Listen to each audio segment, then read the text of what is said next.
ಇದ್ದಕ್ಕಿದ್ದ ನಿಂತ್ಬಿಟ್ಟು ಅದೊಂದು ಸುಮಾರು ಒಂದು 8 ದಿನ ಆಯ್ತು. ಬಟ್ ಏನ್ ಮಾಡ್ತೀವಿ, ಫಂಡ್ಸ್ ಬಹಳ ಎರಡಕ್ಕೂ ಸೇರಲ್ಲ. ಒಂದು ಕೈ ಒಂದು ಸರ್ ಒಂದ್ ಮಾಡ್ಕೊಡಿ ಸರ್, ಇದು ನಾವು ಮಾಡ್ತೀವಿ.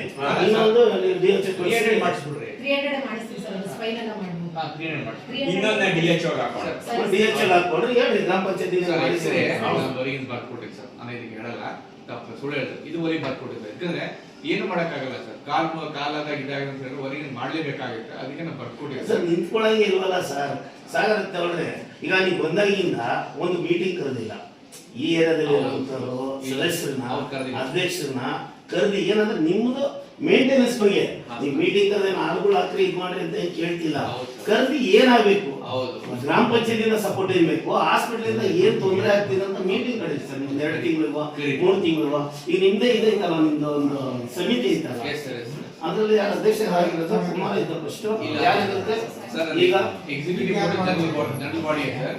ನಾನು ಶಾರ್ಟ್ಲಿ ಹೊಸ ಗೈಡ್ಲೈನ್ಸ್ ಬಂದಿದೆ ಅವ್ರಿಗೆ, ನಾನು ಶಾರ್ಟ್ಲಿ ಕರೀತೀನಿ ಸರ್. ಜನರಲ್ ಬಾಡಿ ಮೀಟಿಂಗ್ ಕರೀತೀನಿ ಸರ್. ಜನರಲ್ ಬಾಡಿ ಮೀಟಿಂಗ್ ಒಂದು ಸಮಿತಿ ಐತಲ್ಲ, ಸಮಿತಿ ರೆಡಿ ಮಾಡಿ. ಅದು ರೆಡಿ ಮಾಡಿ ಈಗ ಹಳೆಬ್ರು ಯಾರು ಅವ್ರೆ ಚೇಂಜ್ ಆಗೋರ ರನ್ನಿಂಗ್ ಇದೆ ನೋಡ್ರಿ. ಅದಕ್ಕೆ ಸ್ವಲ್ಪ ನಾವು ರಿಜಿಸ್ಟರ್ ಮಾಡ್ಬೇಕಾಗುತ್ತೆ ಸರ್. ಕನ್ಸಲ್ಟ್ ಇದು ಹೋಗ್ಬೇಕಂತೆ ಮಿನಿಸ್ಟರ್ಗೆ ಸರ್. ಕೊಡಿ ಸರ್, ನಾನು ಹೋಗಿ ಮಾಡ್ತೀನಿ. ಮಿನಿಸ್ಟರ್ಗೆಲ್ಲ MLA ಹೋಗ್ಬೇಕು, MLA ಮಿನಿಸ್ಟರ್ ಲೆಟರ್ ಆಗ್ತದೆ. ನಾನು ನಮಗೆ ಒಂದು ಕಾಪಿ ಕೊಡ್ತೇನೆ ಸರ್. ಅದು ಯಾರು ದೊಡ್ಡ ವಿಚಾರ ಅಲ್ಲ ಸರ್. ನೀವು ಕರೆದು ಫೌಂಡೇಶನ್ ಇಲ್ಲ, ಅದು ನಾವು ನಿರ್ದೇಶನ ಕೊಡ್ಬೇಕು, ನಮಗೆ ಕೊಡ್ತೇನೆ ಸರ್.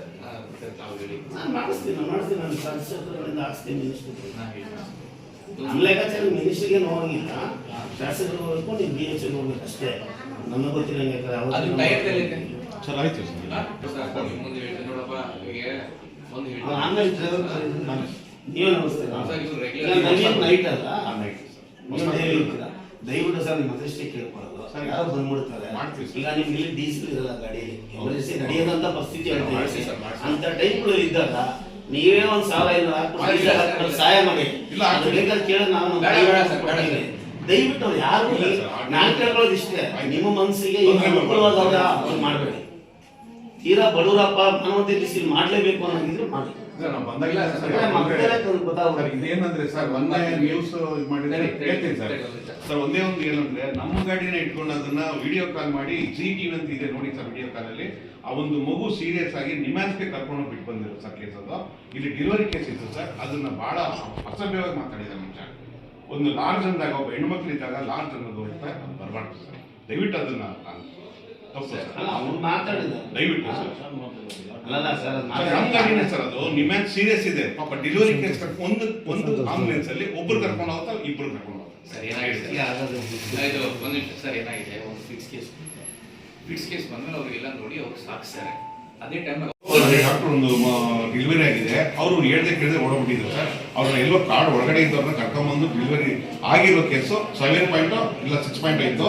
ಅವ್ರನ್ನ ಕರ್ಕೊಂಡ್ಬಂದು ನಾವು ವಾಣಿ ಇಲ್ಲದಕ್ಕೆ ಕಳ್ಸ್ಕೊಟ್ಟಿದ್ದೀವಿ ಸರ್. ನಾನು ಒಂದೇ ಕರ್ಕೊಂಡು ಬೆಳಿಗ್ಗೆ ಸಾಯಂಕಾಲ ಒಳ್ಳೆ ಮಾಡೋದು ಬರಲ್ಲ. ಒಂದು ತಪ್ಪು ಕೆಲಸ ಆ ಪರಿಸ್ಥಿತಿ ನಾವು ಅದೇ ರೂಟಲ್ಲಿ ಇದೀವಿ. ನಿಮ್ಮ ಪರಿಸ್ಥಿತಿನ ನಾವು ಇರ್ತೀವಿ. ಕ್ವಶನ್ ಮಾಡೋದು ತುಂಬಾ ಈಸಿ, ಅದು ಪಾಲನೆ ಮಾಡೋದಕ್ಕೆ ತುಂಬಾ ಕಷ್ಟ ಐತೆ. ಅದ್ರಲ್ಲಿ ಇದೀವಿ. ದಯವಿಟ್ಟು ಎಲ್ಲ ತಪ್ಪು ಅಂತ ಹೇಳಿಲ್ಲ, ಒಳ್ಳೆ ಕೆಲಸನೂ ಆಗವೆ. ಆ ಒಳ್ಳೆ ಕೆಲಸ ಆಗಿದೆ, ತಪ್ಪು ಕೆಲಸ ಅಂತ ಯಾವಾಗ ಗೊತ್ತಾಗುತ್ತೆ? 2 ತಿಂಗಳಿಗೂ 3 ತಿಂಗಳಿಗೆ ಒಂದ್ಸತಿ ಜನರಲ್ ಬಾಡಿ ಮೀಟಿಂಗ್ ಕರೆದಿ ಸಾರ್ವಜನಿಕರಲ್ಲಿ ಮೇನ್ ಲೀಡರ್ಗಳು ಯಾರಿದ್ದಾರೆ ಮಾಜಿಗಳು ಕರೆದು ಕೂಡಿಸಿದಾಗ ನಮ್ಮ ಹಾಸ್ಪಿಟಲ್ ಏನ್ ಮಾಡ್ತಾರೆ, ನೀವು ಅದನ್ನು ನಿಂತ್ಕೊಂಡು ಇಷ್ಟು ಒಳ್ಳೆ ಕೆಲಸ ಮಾಡಿದೀವಿ, ಇಷ್ಟು ಡೆಲಿವರಿ ಕೇಸ್ ಮಾಡಿದೀವಿ ಅಂತ ನೀವು ಹೇಳಿದಾಗ ಯಾವುದೋ ಗ್ರಾಮ ಸಭೆ ನಿಂತಾಗ ಬಂದ್ಬಿಟ್ಟು ಅರ್ಜೆಂಟ್ ಆಗಿ ಹೋಗ್ಬೇಕು ಸರ್ ಅಂತ ಓದ್ಬಿಟ್ಟಲ್ಲ.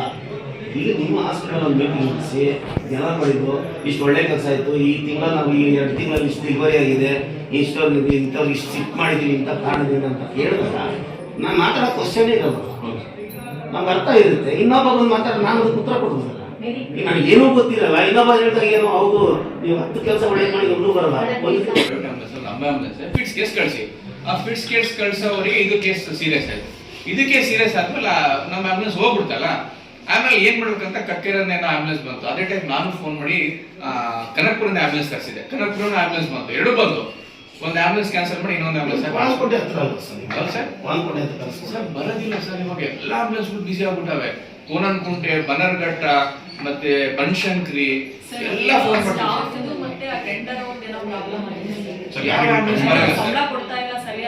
ಗಾಡಿಗಳು ಕಮ್ಮಿ ಮಾಡಿದ್ರು, ಗಾಡಿ ಬರ್ತಾ ಇಲ್ಲ. ಈ ನಮ್ಮ ಆಂಬುಲೆನ್ಸ್ ಒಂದ್ ತಿಂಗಳು ಕುಂತ್ಬಿಟ್ಟಿತ್ತ. ಈಗ ಇನ್ನೊಂದು ಸಣ್ಣ ಆಂಬುಲೆನ್ಸ್ ಇದಾಗಿತ್ತು, ಟೈರ್ ಇದಾಗಿತ್ತು, ಅದಕ್ಕೆ ಅದನ್ನು ರೆಡಿ ಮಾಡಿಸ್ತೀನಿ. ಅದು ಸಾಲು ಟ್ರಾನ್ಸ್ಪೋರ್ಟ್ ಒಂದು 40 ಜನರಲ್ ಮೀಟಿಂಗ್ ಕರೀರಿ, ಅದರ ಅಧ್ಯಕ್ಷಗೂ ಈ ಸಂಘ ಸಂಸ್ಥೆ ಯಾರು ಇಲ್ಲಿ ಬಂದು ಒಳ್ಳೇದು ಕೆಟ್ಟದ್ದು ಮಾಡ್ತಾರಲ್ಲ, ಕೆಟ್ಟವ್ರಿಗೂ ಕರೀರಿ ಒಳ್ಳೇರಿಗೂ ಕರೀರಿ. ಅವ್ರ ಕಣ್ಣು ಮುಂದೆ ನಡೆದಾಗ ಏನ್ ಯಾರು ಶ್ರಮ ಪಡ್ತಾರಂತ ಅವ್ರ ಕಣ್ಣು ಗೊತ್ತಾಗುತ್ತೆ. ಒಂದ್ಸತಿ ತಪ್ಪು ಮಾತಾಡೋಕ್ಕಿಂತ ಮುಂಚೆ ಈಗ ನಾನು ಒಂದು ಕೂಗಾಡಿ ಮಾಡಿಕೊಂಡು ಹೋಗ್ಬೋದು, ಅದರಿಂದ ಏನು ಪ್ರಯೋಜನ ಇಲ್ಲ. ಆಗಂತ ಸಮಸ್ಯೆನ ಬಗೆಹರಿಸಬೇಕು. ಅದಕ್ಕೋಸ್ಕರ ಮೀಟಿಂಗ್ ಕರೀರಿ.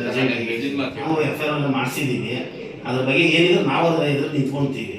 ನೀವು ಏನ್ ಕೆಲಸ ಮಾಡ್ತಿರ್ತಾರೆ, ನನಗೆ ಹತ್ರ 1 ರಿಂದ 10 ಕೇಸ್ ಬಂದಾಗ ನಾವು ಸುಮ್ಮನೆ ಕಾರಲ್ಲ ಸರ್. ಯಾಕಂದ್ರೆ ನಾವೆಲ್ಲ ತಿಳ್ಕೊಂಡೇ ಬರೋದು ಸರ್.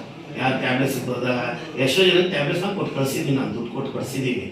ಮೊನ್ನೆನೂ ಯಾಕಂದ್ರೆ ನಿಮ್ಮ ಹತ್ರ ಕಳಿಸ್ತೆ ಅಂದರೆ ಆಯಾಮ ಹೇಳೋದು ಪ್ರತಿ ತಿಂಗಳು ನಾನು ಕೊಡ್ತಾ ಇದ್ರು, ಈಗ ಹೋಗ್ತಾ ಇದ್ದೀನಿ, ಕೊಡ್ತಾ ಇಲ್ಲ ಅಂದ್ರೆ ಕಳಿಸ್ತೆ ನಾನು, ನಾವೇ ಕೊಡ್ತಾ ಇದ್ದೋ.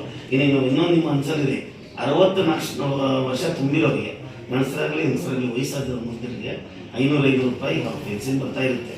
ಅವ್ರಿಗೆ 500 ರೂಪಾಯಿ ಗ್ರಾಮ ಪಂಚಾಯತ್ ಕೊಡ್ತಾ ಇದ್ದೀವಿ.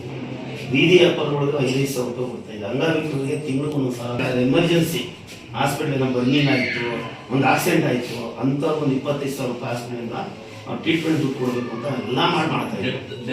ಮಣ್ಣಿಗೆ 10,000 ಕೊಡ್ತಾ ಇದ್ದೀವಿ. ಇದು ನಾನು ಆಲೋಚನೆ ಮಾಡಕ್ಕೆ ಎಲ್ಲಕ್ಕೂ ಪ್ರಯೋಜನ ಇದೆ. ನನ್ನ ಮನೆ ದುಡ್ಡಲ್ಲ, ಸಾರ್ವಜನಿಕ ಟ್ಯಾಕ್ಸ್ ದುಡ್ಡೆ ಮಾಡೋಂಥ ಪ್ರಯೋಜನ ಇದೆ. ಯಾರು ತಗೊಳ್ಳಲ್ಲ, ನಿಲ್ಸ್ಕೊಡೋದು ಅಂಥದ್ರಲ್ಲಿ ಯಾಕೋ ಟ್ಯಾಬ್ಲೆಟ್ಸಿಗೆ ನಾವು 500 ರೂಪಾಯಿ ಯಾಕೆ ಕೊಡ್ತೀವಿ? ಪೆನ್ಸಿಲ್ ಬರ್ತಾ ಇದ್ದಾರೆ, 1,000 ಬರ್ತಾ ಇರುತ್ತೆ ಸರ್ಕಾರದಿಂದ, ಅನ್ನೂ ನಾವು 500 ರೂಪಾಯಿ ಕೊಡ್ತೀವಿ. ಶುಗರ್ ಮಾತ್ರ, ವಯಸ್ಸಲ್ಲಿ BP ಮಾತ್ರ ಅಂತ ಅವ್ರು ತಿನ್ಕೊಳ್ಳಿ. ಪರಿಸ್ಥಿತಿಗಳು ಹೆಂಗಿದೆ ಅನ್ನೋದು ಗೊತ್ತಲ್ವಾ? ಅದಕ್ಕೆ ಸರ್ ನಾವು ಸಾರ್ವಜನಿಕರ ಜೊತೆ ನಾವು ಇಷ್ಟೊಂದು ಅನುಭವಿದ್ದೀವಿ. ಆದಷ್ಟು ಬೇಗ ಒಂದು ಮೀಟಿಂಗ್ ಕರೀರಿ, ನಿಮ್ಮ ಸ್ಟಾಫಲ್ಲಿ ಕೂತ್ಕೊಂಡು ಅವ್ರು ಕರೆದಿ ಸಮಿತಿ ಮಾಡೋ ಬಗ್ಗೆ ಹಳೆ ಸಮಿತಿ ನೋಡಿ ದಯವಿಟ್ಟು ಒಂದು ಹೆಸರು ಬರ್ಬೇಕು ಸರ್. ಹಾಸ್ಪಿಟ್ಲಿಗೆ ಹೋಗ್ತಾ ಇದೀವಪ್ಪ, ನಮಗೆ ಪ್ರೈವೇಟ್ ಹಾಸ್ಪಿಟ್ಲ್ ಬೇಡ, ಗೌರ್ಮೆಂಟ್ ಹಾಸ್ಪಿಟ್ಲ್ ಬೇಕು ಅನ್ನೋ ಮಟ್ಟಿಗೆ ಕೇಳಬೇಕು. 10 ವರ್ಷದಿಂದ ನಡ್ಕೊಂಡ್ ಬಂದಿದೆ. ಈ ಯಾಕೆ ಒಂದು 2-3 ತಿಂಗಳಿಂದ ಸಮಸ್ಯೆ ಬರ್ತಾನೆ ಇದೆ. ನಿಮ್ಮ ಮ್ಯಾನೇಜ್ಮೆಂಟ್ ಸರಿ ಇಲ್ಲ ನನ್ನ ಅನಿಸಿಕೆ. ಅದು ಯಾವ ರೀತಿ ಮಾಡೋದು ಮೂವ್ ಮಾಡಿ ಸರ್. ಮೊದಲೇದು ನೀವು ಆಂಬುಲೆನ್ಸ್ ಹೇಳಿದ್ರೆ ಸರ್, ಸೊ ನೆಕ್ಸ್ಟ್ ಟೈಮಿಂದ ಯಾವುದೇ ಒಂದು ಕೇಸ್ ಬಂದ್ರು ಯಾವ ಕ್ಲೀನಿಂಗ್ ಹೇಳ್ತಾ ಬಂದ್ ಮಾಡ್ತಾರೆ. ಪ್ರತಿ ಮಂತ್ ಅಂತ ಇಲ್ಲ, ರೋಡ್ ಎಲ್ಲ ಕ್ಲೀನ್ ಮಾಡೋದು ಕೇಳಿದೀನಿ.